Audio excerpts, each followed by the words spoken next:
All right, let me cover a couple of housekeeping things real fast.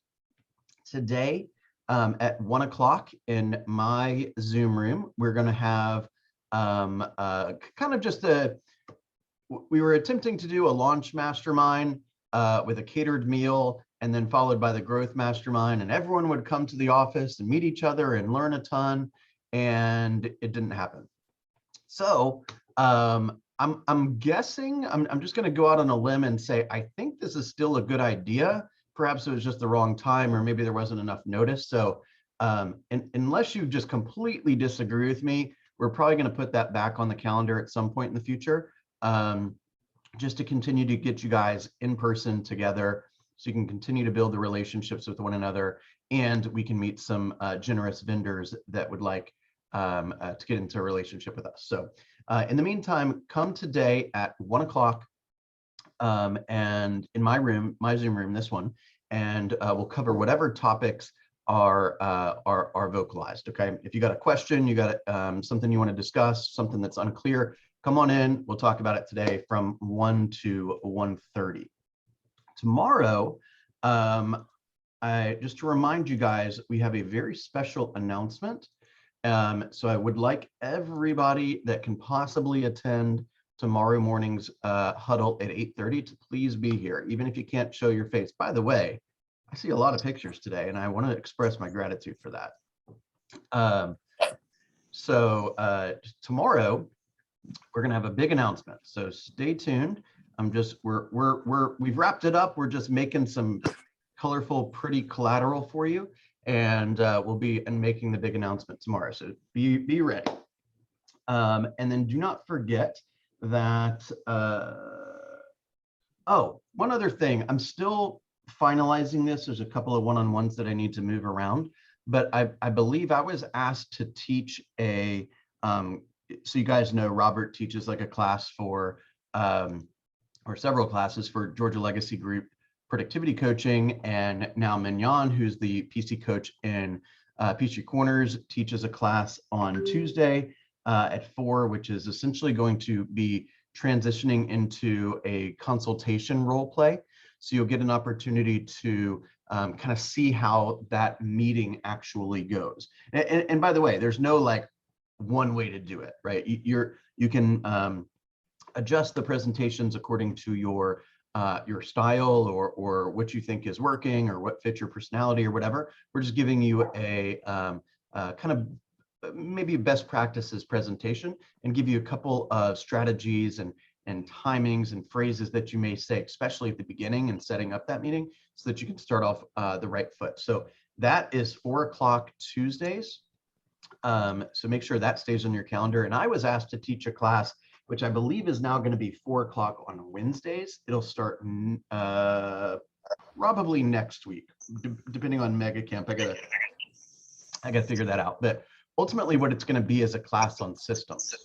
Okay, so every single thing that we do more than once, which is pretty much everything, ought to have a system in place. So you have a buyer system, you have a seller system, you have a pre-listing package system, you have a setting, the buyer consultation system, you have a contract to close system, you have a financial system, maybe you have a profit share system, these kind of things. Okay, so everything that needs that you're going to do over and over again, our goal is at the second time you have to do it, it should be easier and smoother and less expensive. Make sense? So I'm going to be starting that maybe next week, but definitely the week after that. Okay. Let's see. I think that is So all. that's at 4 on Wednesdays? That is going to be at 4 on Wednesdays, and that's going to be open to all of the PC students for all of the 3 offices. Is it good? Oh, so it's going to be Zoom? It will be Zoom, and it will be recorded. It'll be in my room, so we'll be recording it and uploading it. But my hope is we'll have a pretty good attendance. And don't forget, guys, that there's basically a class that Georgia Legacy Group Productivity offers every single day, right? You're not required to join it or anything like that. The idea is it's just more resources available to you when you need them. Okay. All right. Any questions? Any thoughts? Anything that you Anyone's dying to share before we get started? Yes. All right, Greta, go A ahead. question on these new kind of classes, because I'm very interested in this. And, but unfortunately I have standing, work obligations at those times. Yep. So I'll have to watch them on Zoom, which is fine. I just need to be clear on how they're I always have trouble finding everything because there's such a plethora of resources. They get all confused. Is there any way that we can put a tag on them? What do you mean by a tag? Like the way you label them so that it's easier to find. I can like never on the find schedule, anything. you mean? No, like when I go to look for them on, and they're going to be posted, you know, I always get confused. Is it the YouTube channel? Is it, where is it? So I'm gonna kind of be a little bit of a smart aleck by answering that question, if it's That's all right. okay, which Yep. is we're gonna create a system for that. Awesome. Okay. So I guess that's what I was getting at, really. So the system is going to be, this is just my recommendation, okay? The system would be, take a look at the weekly email that we send out, and make sure that you have the specific Zoom links. There's probably 5 or 6 Zoom links that everyone is using. Candace, me, Robert, Mignon, and I think there's one other one. And if it's an event that you could see yourself attending at any point in the future, just double check, copy the link, bookmark it on your Google address bar, or put it into your calendar so you can just one-click it and you don't have to ever think about it again. And by chance, if anything changes, you just change your system, right? So if you guys, I'm going to share my screen and just show you one thing really quickly. So again, that's a, thank you for prompting that, Greta, because that's an example. I don't know if you can hear me. It looks like I'm frozen. One sec. We hear just fine. Hear you, Pied. You can hear me? Yeah. Yes. All right, so here is a thank you for bringing that up, Greta. That's a perfect example of what we ought to be kind of our mindset around something that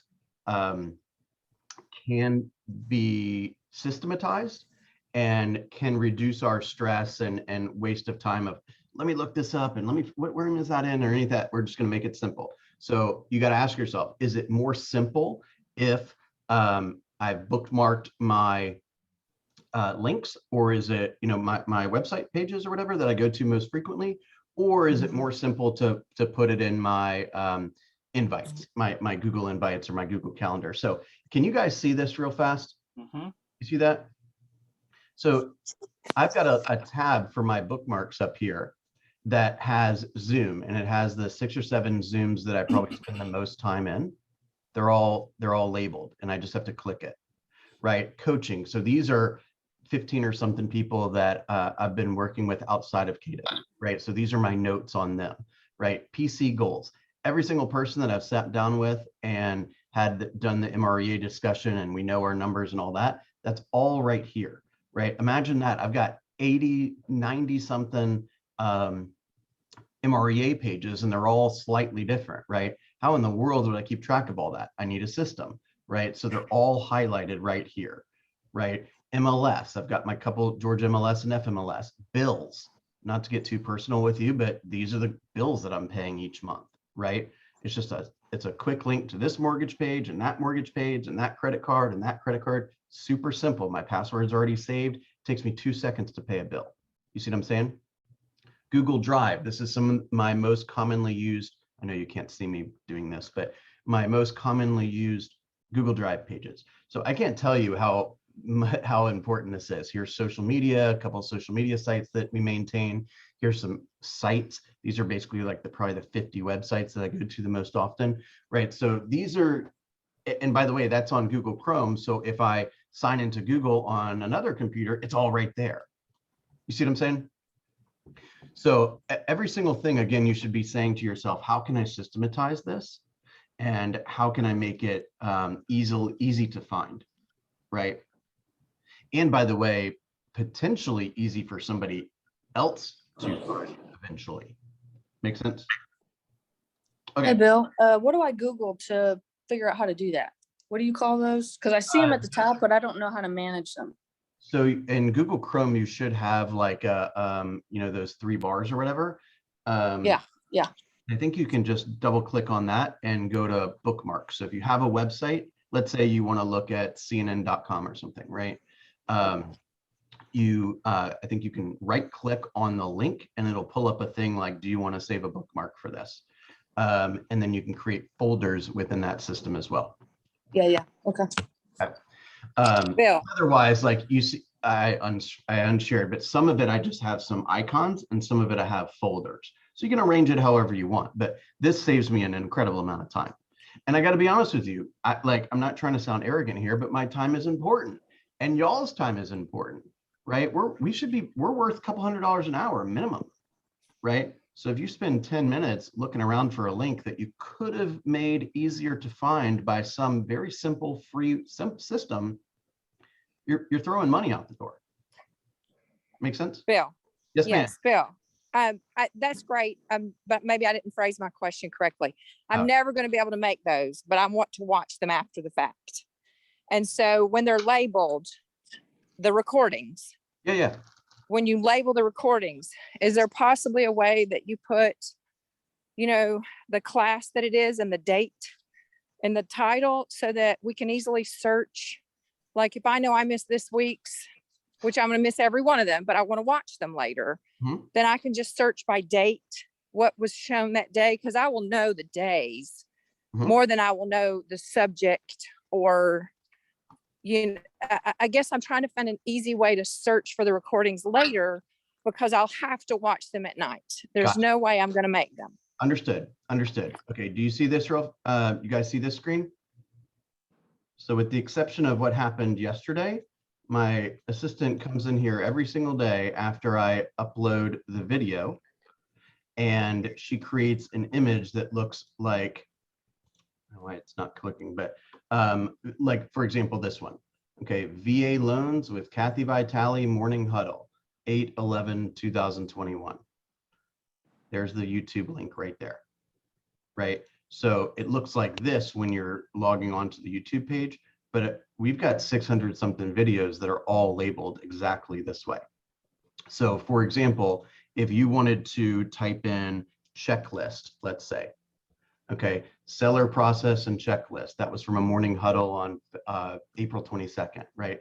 Buyer process and checklist, seller process and checklist, that was from back in February.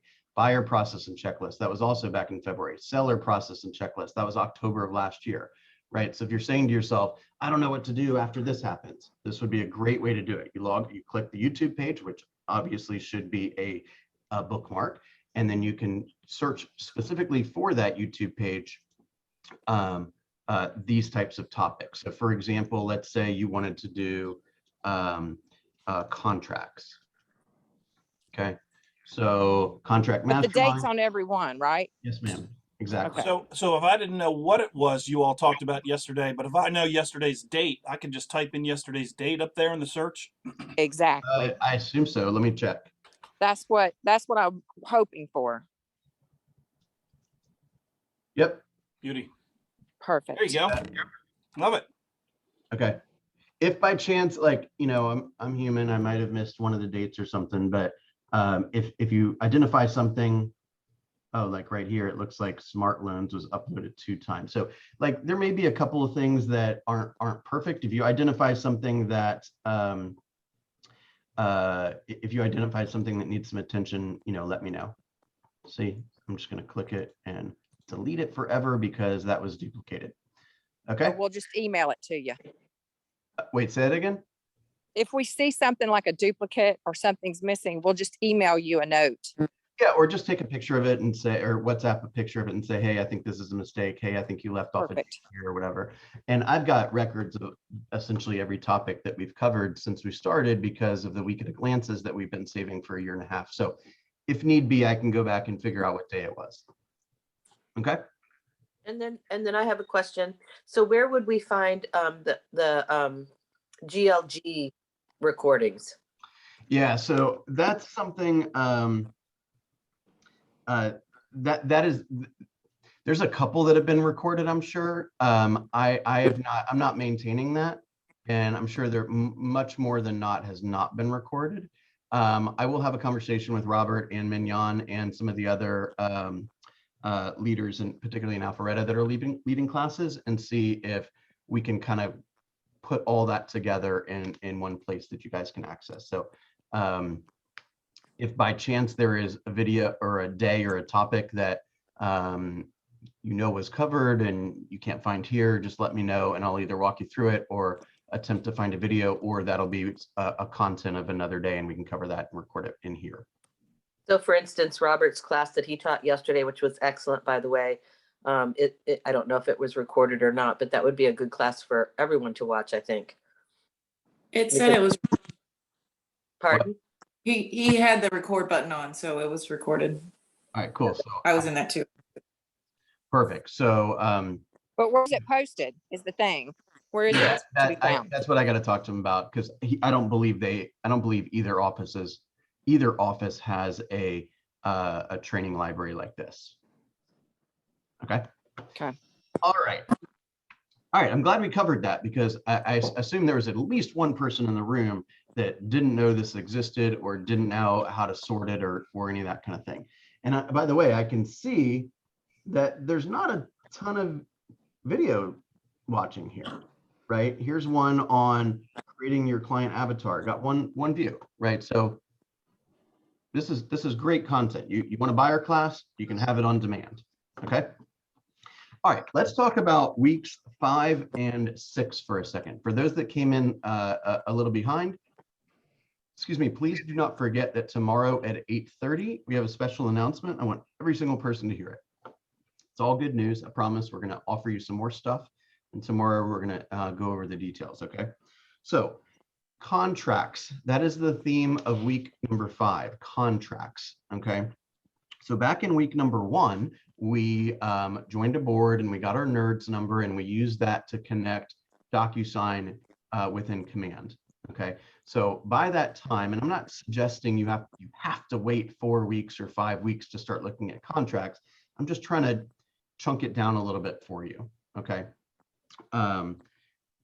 So I'm going to list off if somebody is sitting by their computer and can just type in the contract names that I say, so everyone can see the list, that would be awesome. I'm going to give you a list of, in my opinion, the most common contracts and certainly the ones that you should know backward and forwards. Okay. Pretty much every single thing I'm about to mention, you could go in here and find a video for. Okay, where we walk you through, hey, this is how we would fill it out if we were working with a buyer. Here's why. Here's how we would fill it out if we were working with a seller. Here's why we would do that, etc. Okay, so contracts, buyer brokerage agreement. Okay, buyer brokerage agreement. Listing agreement or seller listing agreement. Okay, I don't have the GAR numbers, but you could just search the purchase, sale, or buyer brokerage or whatever. Obviously the purchase and sale agreement. Okay.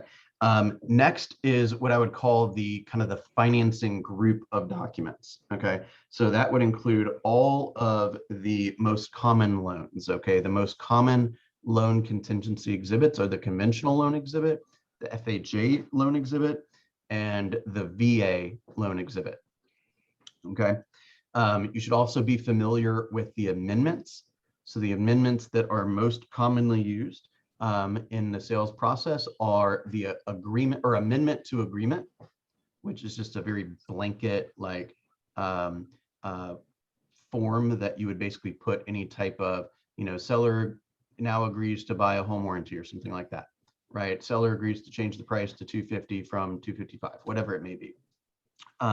You also have the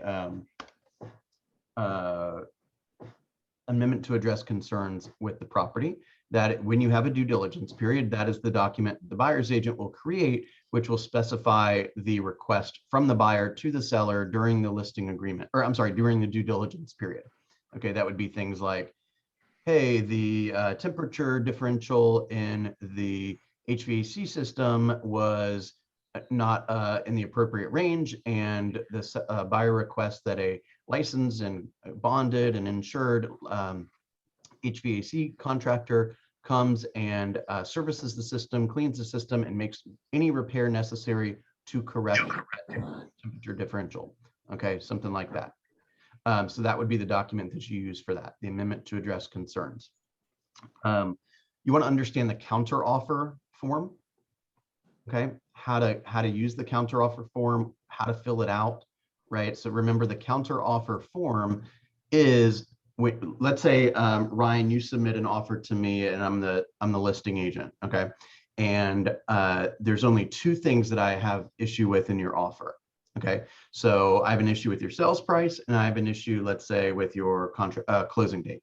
Okay, so when I submit the counter offer, the only things that the counter offer will state are the new recommended or new suggested closing date and the new suggested price. Okay, and then the counter offer form, of course, identifies the contract which is being countered. So it basically says everything in the purchase and sale agreement dated October 15th is what the purpose of this document is referencing, and then here are the changes that I'd like to make to that document. So you want to understand how the counter offer page works. Okay, you also want to know, how do you even write an offer, right? So a good way to think about that is, what are the documents that comprise an offer? Okay, so let me go through that very quickly with you. When you are putting together an offer, this is the general theme. Okay, the first thing you need is a pre-approval letter, okay, for your buyer. The next thing you need is a purchase and sale agreement. Okay, the next thing you, We're 2 weeks. okay, so you need a pre-approval letter. You need the purchase and sale agreement. Sorry, Liz, I muted you. I thought you were saying something else. Let me finish this idea real fast, and then we'll get you. Okay, pre-approval, purchase and sale. Then typically you want to have the loan doc, if you will. So you want to say to yourself, how is this purchaser planning to buy the home? Are they using a VA loan, an FHA loan, a conventional loan, or the all cash exhibit, right? So again, you want to have some familiarity with those financing documents. Okay, the next overarching topic is the disclosures. Okay, so generally speaking, you're going to have a seller's property disclosure statement. If the home was built prior to 1978, you need a lead-based paint disclosure statement. And if the home is in a homeowners association where there's rules and bylaws and regulations and whatnot, then you should have a document called the Community Association Disclosure. Actually, I think they switched. Pam, didn't they switch the name of that this year? I still call it the Community Association Disclosure. Yeah, I think it's called like still called that. I just used one.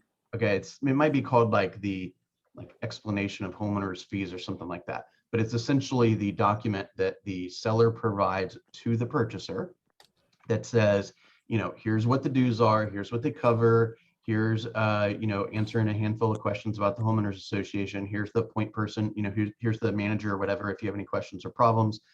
And I understand this. I'm sure Melba would disagree with me on this. We've had this discussion for years.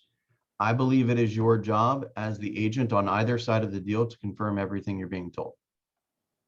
Okay, so if a seller submits a community association disclosure, I don't care if it's their disclosure, and I don't care if there's a problem later on, then the seller will pay for it. I don't want to be sitting at the table when the seller finds that out. Okay, I don't want to be doing that, because the first place they're going to go is you're going to start looking at the realtors. Okay, so I want to call the HOA representative and say, hey, I've got a purchaser that is under contract or considering going under contract for this particular property in your neighborhood, and I just want to review with you a couple of things that I saw on the disclosure statement. Would that be okay? And generally speaking, that's not a problem. Every once in a while, you get somebody who fights you on it, and I then would three-way in. Yep, gotcha. I would three-way in the seller. If the HOA person will only address that with the seller, then we're gonna have a joint call so I can hear it myself. Okay, a good example of that, guys, would be, let's say, for example, I buy a house in a swim and tennis community 10 years ago. Okay, now I'm ready to sell it. So at the time that I bought the home, there was no transfer fee or initiation fee. But now there is, okay? But I didn't know that because they've never asked me to pay it, and I didn't have to pay it 10 years ago when I bought. So if I was to look at the disclosure statement and say, oh, is there a transfer fee? I'd say no, but I'd be wrong. And if no one catches that, then my seller is going to be the one that has to deal with it, right? Again, I don't want that problem. I want to knock it all out right now. Make sense? And I just want to add, Bill, that recently I was doing exactly what you're talking about. And it was Community Management Association, which is a very common one. And they said, they're my favorite. I know "Oh, every senior partner, whatever, at that joint. Oh my should've- gosh. I They're my called favorite. them because they were like, well, we can't give you that information unless you order the HOA letter, which is $150. And oh, well, we can reissue it at the time of closing. And I was like, this house isn't even under contract. We just need to know what the fees are. And so anyway, it was a big, and then it was, oh, well, you have to call this particular company. And then that company was like, no, we don't have that information. You need to call community management. So it was just, it was a frustrating experience, but we finally got the information without having to pay for the HOA letter. But it's they don't make it easy sometimes. Yeah, welcome to life. Welcome to life. Everything you said is exactly right. You got to push sometimes, and if you're not getting what you need from one person, you got to ask to speak with somebody else sometimes. Okay, don't let somebody's lack of knowledge or the fact that they're being lazy jeopardize how you represent your client. Michael. When you're representing a buyer and you're putting together all these documents for your offer, you've got several documents that you don't really have control over, like the seller's property disclosure, lead-based paint. Yeah. You sort of at the mercy of the listing agent to get those. Then usually they're supposed to upload them somewhere. Is that right? There's no they're not like subject to a fine or something if they don't. No, I know that, but I thought that they were supposed to be uploaded into FMLS somewhere so when that is an option, but I'll give you the opposite argument, which is in today's market, I would choose to upload them because I don't need 50 agents calling me and requesting them. Right. In a market that's not as hot as this one, I would not probably upload it because I want the buyer's agent to call me, because I want to listen to the way the buyer's agent talks. I want to listen to how smart they appear to be, or how organized they appear to be, or how responsible they appear to be, right? I want to hear their voice. So as a buyer's agent, you're putting together your offer. You want to call that agent and say, hey, can you send me the seller's property disclosure, lead-based paint, everything, Exactly. community association deal. So you want to talk to them. You want to get that stuff in advance from them. Yeah, because really, you guys, I say this in jest, but please understand, I'm really being serious.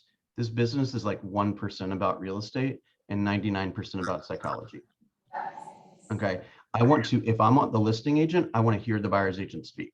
If I'm the buyer's agent, I want to hear the listing agent speak. I want to know who my partner is going to be, right? So if they're not making it easy for me, I still got to do the job, right? But if I get a call from a buyer's agent that says, hey, Bill, I didn't notice that you uploaded the disclosures. Can you go ahead and send me over? So yeah, great. Did you, have you gone to see the property? Did you have any questions?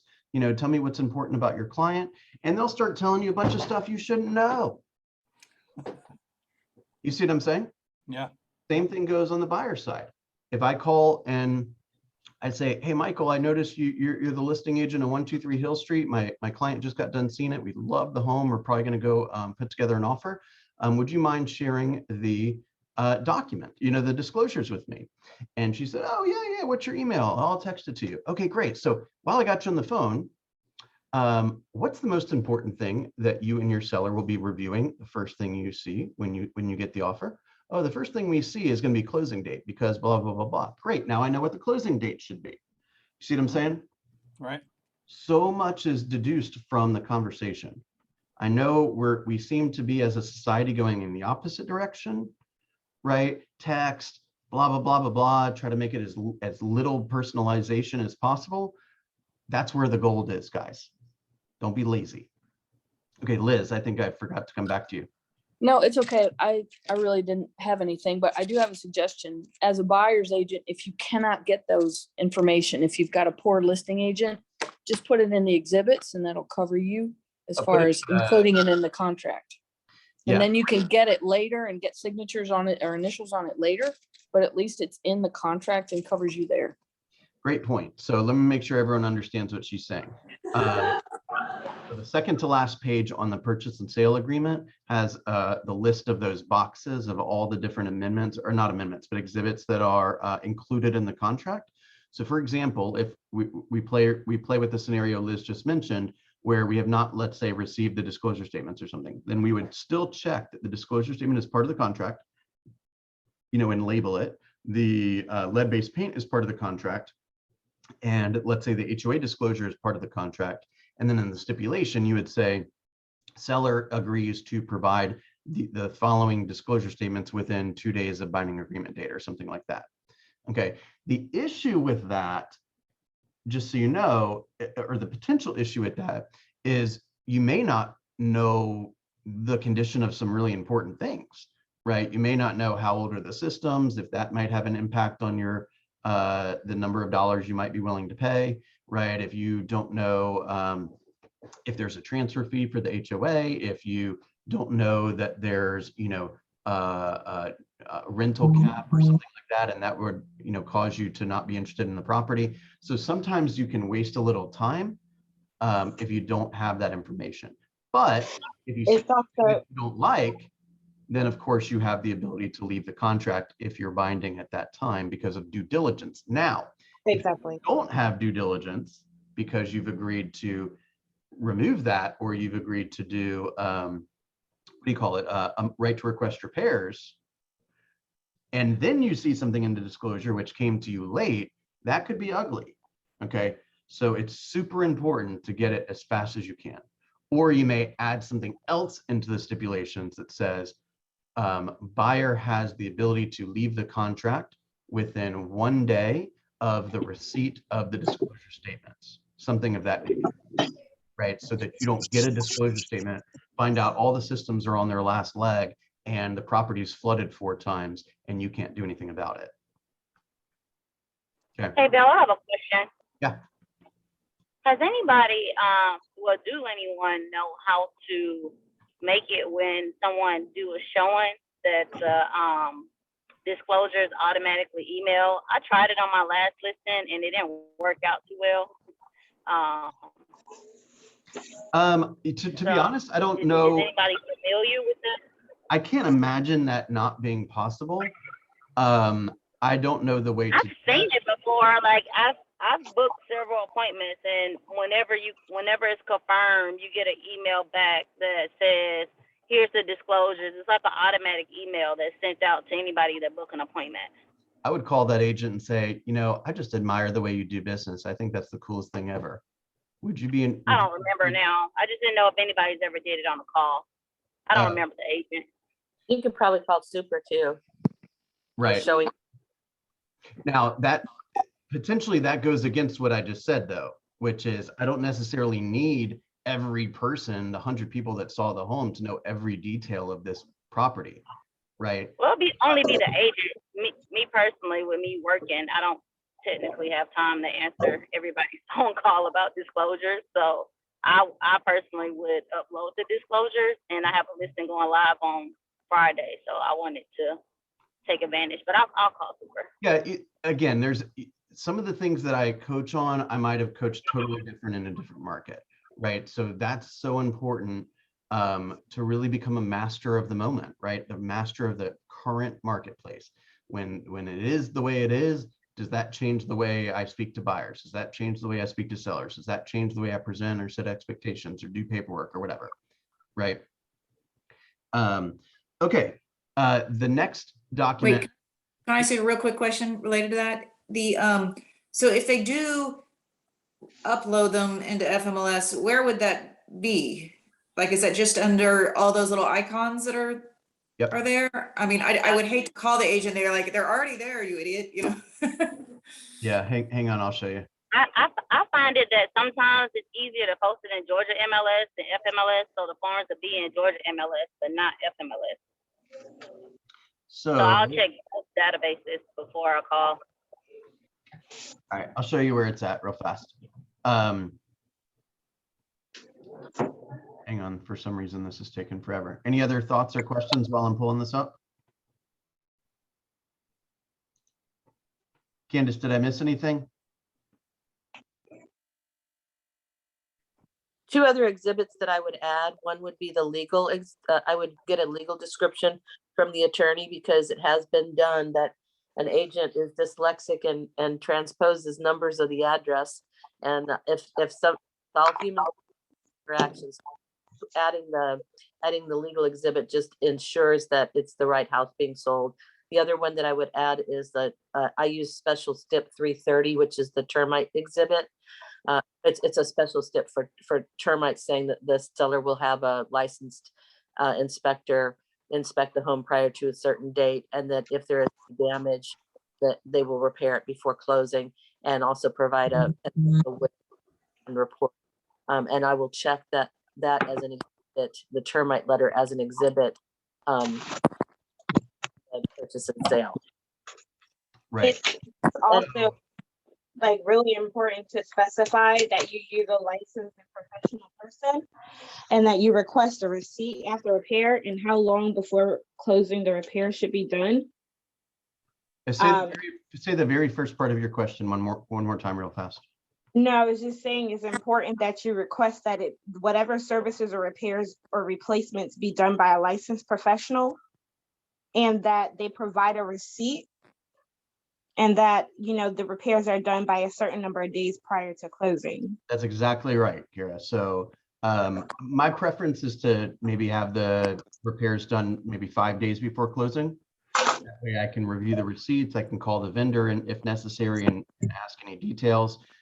She's also recommending, and I certainly would agree with this, to basically like, I don't want the guy's uncle who used to tinker around with HVAC systems fixing my client's home. Like, I want a licensed real company coming in here and doing it. Right now, there's some things that I don't personally think that a seller needs to hire like a licensed professional, for example. Like, I'll give you like a wood rot, for example. Like, if they're just cutting out a little corner board and doing some caulk or something, I don't really care. The seller could do that.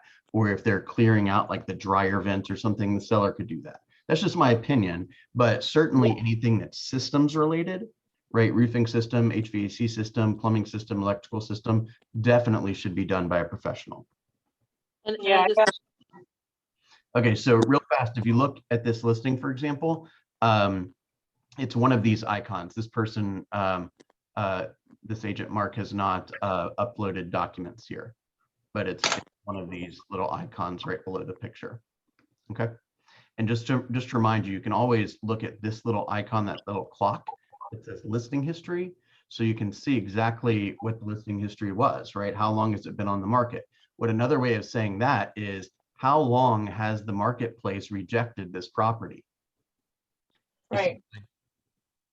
And I just wanted to say also, Bill, that there, for those who are new, you can Google the 2021 special stip index, and special stips have already been attorneys, so you don't have to, in many cases, know what it specifically is to do. Things like termite letters, those have been specifically written by attorneys. You can add your own spin to them, but I like to use the pre-written ones because they're just really well thought out, and they think of things I might not think. And the other disclosure is a little known disclosure is the Dekalb County plumbing disclosure. Oh, If you're helping somebody sell or buy a home in Dekalb County, you need to add that disclosure. Okay, let me touch on both of those. That's for the polybutane piping. No, it has to do with I'll cover it right now. So let's see, is this one of our,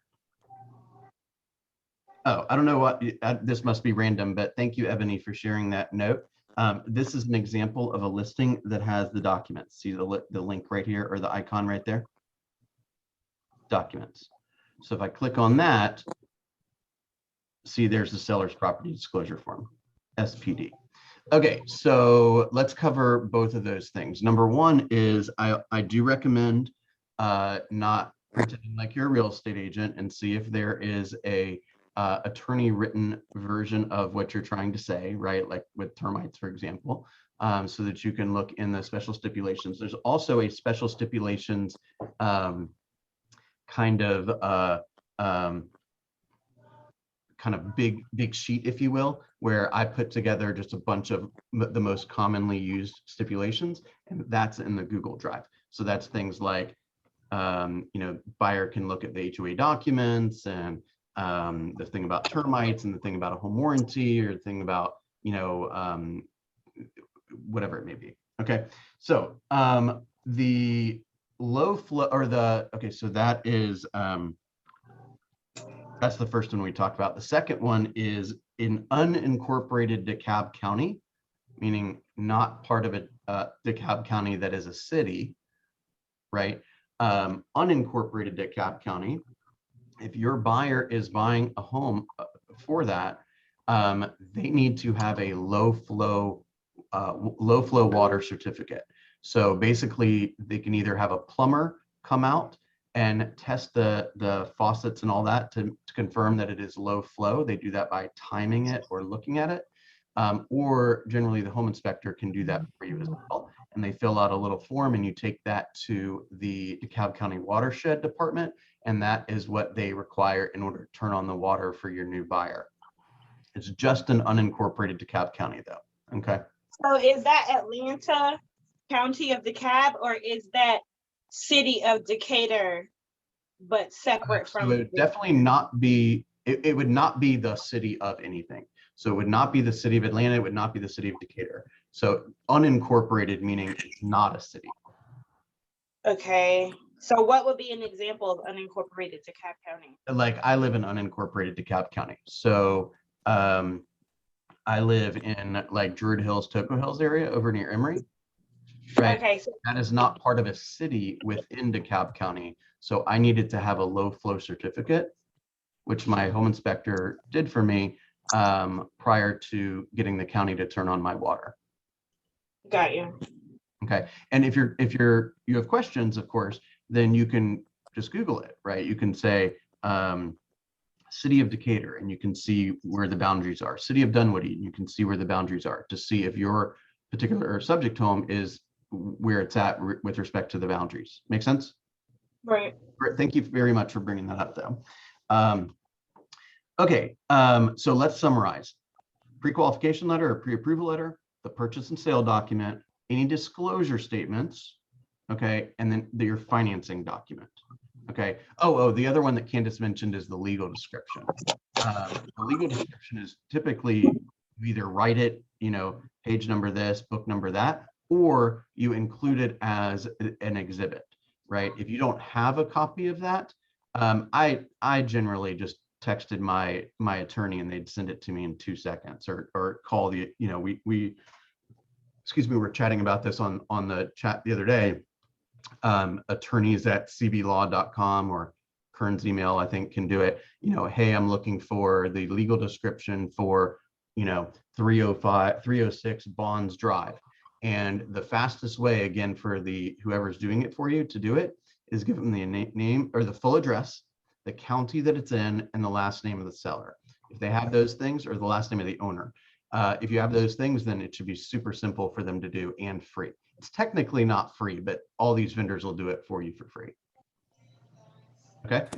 Hey, one other quick question. Someone mentioned to me that like if you buy in Milton, that you have to have some septic something or other.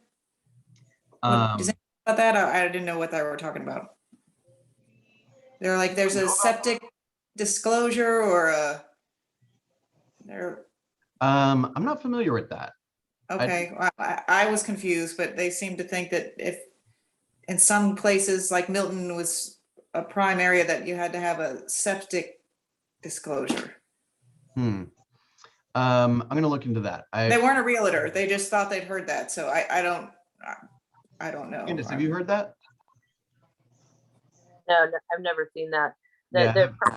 there's probably, and it's been a while since I've sold a house in Milton, but there's I'm sure there's a special step pre-written for septic tanks that has to do with making sure it's serviced or when is the last, that would be on the disclosures, on the seller's property disclosure, as well as when was the last service date of the septic, if there is a septic. And if it's been 10 years, then you want to probably have a stronger language depending on how many people live in the home. Yeah, and how many bathrooms it has, and factors.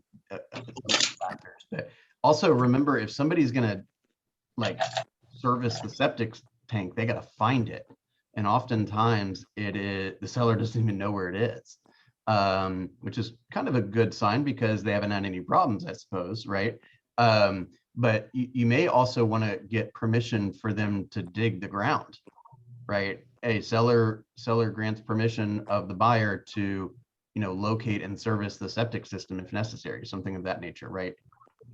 So a good clue in general, it's not always a good clue in general, is that it's typically not an area where there are trees, and typically the grass or whatever vegetation is there is growing very well. Yep. The grass is over the septic tank for some reason. Okay. I'm trying to think if we left out anything. Oh, the polybutylene discussion, that would be something that the disclosure would go on the seller's property disclosure. So let me just, while we're talking about that, I want to make a really nuanced point here. The seller's property disclosure statement is not designed to inform the buyer. It's designed to protect the seller. Okay, so are there people that lie on that? Probably so. Are there people that answer the question wrong because they don't know? Yeah, that probably happens also. So our job is to review that statement. And if there's anything that is particularly troubling, let's say they had a flood in their basement, right? Then I might have the home inspector, look a little closer at, any repairs that were made or any, miscoloration or any of that kind of thing. Like, so that's going to give me some clues on things that I might have the expert review. Okay. If let's say the basement has a propensity to flood and I'm the owner and I don't tell them about it, I don't disclose that. Okay. Am I being dishonest? Yes. Is it illegal? Could I go to jail? No. If I sell the home and I don't tell them about any flooding propensities, okay, and then a month later there's a flooding issue and the buyer's like, hey, there's a flooding issue, why don't you tell me about this, right? And the contractor comes over and sees that, there's stains on the wall and says, hey, this has been a problem for a long time, then the buyer could have a legal case against the seller.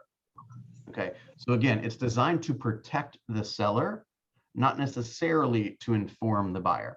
Candace, did you want to add anything to that? That was a great explanation. Okay, perfect. I think I ran into a situation where our home had mold in the basement and we could see it. And we mentioned it to them and they refused to let us call a contractor over to listen to it. But once the inspector came over and saw it and noticed it, they wouldn't allow us to send them any they said they wouldn't acknowledge any documents in regards to it because they didn't want to list the fact that there was mold on the seller's disclosure. So, I mean, later on, that could have been a potential, I don't know if it could have been a lawsuit or not because they wouldn't accept acknowledgement of it. Yeah, probably it could have been a lawsuit. I'd have to look at the details to give my opinion on that. But guys, we can't put our license and our reputation at stake. If you're working with a seller that's trying to do something fishy, you got to say, look, we don't do that here, or I can't be involved in this and I'm going to walk away, right? If you're a party to that kind of thing, it could go really south really fast. Okay. And if I was on the buyer side of that, what you just explained, I would take my buyer out of that house and we'd be like, we're not buying this one. Yeah, we walked. Yeah, they're lying. I'm not cool with buying somebody's home that's going to lie to me about it. Okay. And I had an agent say, do not send us the inspection. Yeah, that was the agent. Yep. I wonder if it's the same agent. And so I thought, well, my job is to send it, whether she opens it or not, or she presents it to her client. That's on her. But I went ahead and sent the inspection, so I have a record of it. And I sent I sent it with the exhibit, of course. But then we ended up walking as well because it was just too. Yeah. I don't know. I think I would probably argue it the other way on that personally. Again, seriously, if you bring up a topic to 100 realtors, you're going to get 100 different opinions. Okay, so it's not uncommon for 2 realtors to approach the same situation differently. There are certain, just so we know, if the buyer gets the home inspection and it reveals some issues, and then the buyer submits the inspection to the seller, and then ultimately, let's say, decides not to buy the home for some reason. Now the seller knows about these issues, and they you know, again, there's probably issues with integrity with this, but they ought to either fix the problems, right, or they should be disclosing the problems to the next round of buyers. Does that always happen? Of course not. Okay. However, it may be more strategic in certain situations to not share the inspection report, right? If by not sharing the inspection report with the seller, I can get the seller to do more for me or for my client, then I might choose not to. If they're pissing me off, then I might choose to, right? So every situation is different. Make sense? Yeah. I think out of integrity, if there are safety things on the inspection report that could affect the people living in the home, I feel morally obligated that they need to know that. But that's on their agent to present it to them. So yeah, that's a great point. I changed my mind on that. That's a great point. I didn't even think about it from that standpoint. Like, for example, if you have a high radon report or something like that, right? Or there's mold that was found, right? I might do it like somewhat differently. Like I might email that, just like, hey, the inspector found mold. We're not gonna move forward, but that's something that you and your client should, you know, potentially look into. I might say that rather than sending the inspection report. So again, I like your point, Candace, that I'm en route to being convinced. Okay, so clearly we have some contract questions. So maybe we'll spend some more time walking through contracts so that you guys feel a good bit more comfortable. We did not get to the next topic today, which is scripts and presentations. So we'll cover that on Friday. And let me just make sure I didn't miss anything here. Okay, so buyer brokerage. Did you discuss the 8-day unilateral? Because I had no clue about that. Yeah, so let's end on that. There is language in the sales contract or the purchase and sale agreement that says that either party has the ability to unilaterally extend the closing date by 8 days. Okay, so it's very important that every contract that I just named, including the purchase and sale, you should print out and read every single word of it. Okay, and if there's something you're unclear about, let's talk about it right now, so you're never unclear about it again. Okay, so there's language that says what I just said. Now, it cannot be used by both parties. Once the buyer uses it, seller can't use it. Once the seller uses it, buyer can't use it. And it's not necessary for every single delay, right? So if there is a delay, then let's say that there's let's say there's a loan issue and it's going to take an extra 2 days to close. Okay. The first thing I would do is ask the seller if they will mutually agree to change the closing date. Okay. I would prefer to retain that option if necessary for the future. So my first attempt is going to be mutually agree. If they won't mutually agree, then I might use the 8-day unilateral so I get what I need. However, there are issues, there are very specific situations where the buyer can use that and situations where the buyer does not have the ability to use that. Same thing for the seller. So you can't just like blindly use it. There's very specific situations. Generally, they revolve around the title for sellers, and generally they revolve around the loan for buyers. Okay. But the loan stuff, it's complicated, or it can get complicated, because the seller might say, hey, why isn't this loan done? And I want to see, what day did your guy make loan app? When, show me, was the borrower, were they responsive, right? Or were they just being lazy, and that's why the lender couldn't do their thing? And if they were just letting deadlines lapse, then no, I'm not gonna accept that. I'm gonna talk to my broker and fight it. You see what I'm saying? So the best defense for all that stuff is great records, and hopefully it goes without saying, great partners, right? Like, I got a very short leash for, maybe leash is the wrong way, but not leash, but what I mean by leash, okay, with vendors, because look, if you screw something up, that's my livelihood on the other end, and that's my family, and that's my client's family, and that's probably a bunch of other people. Don't be screwing it up, because I'm going to have to replace you, right? You screw up the loan, we're probably never going to talk again, right? I literally had a home inspector one time take the wife of my couple, most expensive house I ever had under contract, did not close, okay? Took the wife of the couple and walked her over to the family room, or I'm sorry, walked her over to the laundry room and said, since you'll be spending most of your time here, let me show you a couple of things in the laundry room. I literally almost fainted. They ultimately left the contract. Yeah, seriously. And I fired the home inspector. I said, I don't know if you think that's appropriate or not, but we're no longer going to be partners. That's unacceptable. See what I'm saying? He showed her defaults in the laundry room. Well, he just assumed that she was going to be the one that was doing the laundry, and so he wanted God. to Oh, show wow. her, like, a switch or a light or something like that in there. Oh, wow. Oh my God. Right. So yeah, guys, you're going to come up with a lot of stories over time. Write them down. You can have a podcast or write a book, right? All right. Don't forget tomorrow's morning meeting. I appreciate everyone's partnership. Thank you for your participation today. This was fantastic. We'll see you soon.